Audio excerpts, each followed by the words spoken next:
And we know from the COVID-19 pandemic how quickly and severely learning loss can impact children when they're not in the classroom. That is why we are announcing today the introduction of Bill 2, the Back to School Act. Our intention is to pass this legislation immediately and end the strike by the Alberta Teachers Association. My expectation is that students and teachers will be back in the classroom on Wednesday. The mechanics of the wage settlement is very fair.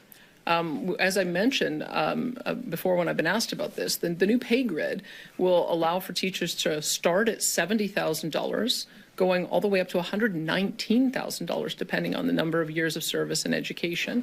And after provincial taxes, it will make them the highest paid teachers in Western Canada by a lot, by thousands of dollars. So we think that there isn't that big a dispute, quite frankly, around the issue of the wage grid. We also agreed when they put on the table the commitment to 3,000 teachers and 1,500 education assistants. In fact, by working to identify the classrooms that need them the most, we think we're going to be able to make great progress in that. So we don't think that that is the stumbling block.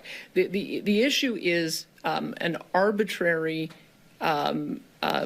cap policy that has failed in the past. I mean, we had these kinds of classroom caps before. The NDP spent $2 billion trying to reduce class size, and the Auditor General found that not only did we not know where the money went, class sizes increased over that period. So these kinds of arbitrary objectives aren't what is needed. We have 158 schools that are over capacity, if you look at the utilization reports. And we've got about 1,000 schools that are quite dramatically under capacity. Some of them are located right near each other. Maybe one of the solutions is busing kids 5 or 10 minutes away to a nearby school. You don't solve that problem by just having an arbitrary cap put in place. You solve that problem by figuring out where the problems are and maybe changing the busing. There are some schools as well where they have more administrators than education assistants. Maybe we need to change that balance. Maybe we actually need to hire more education assistants in those classrooms.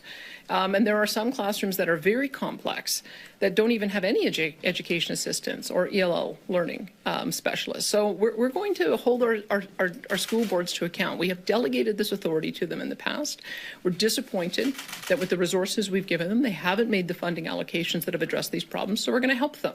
We're going to be at the table with them, and we're going to address them school by school and classroom by classroom so that we can make some real impact.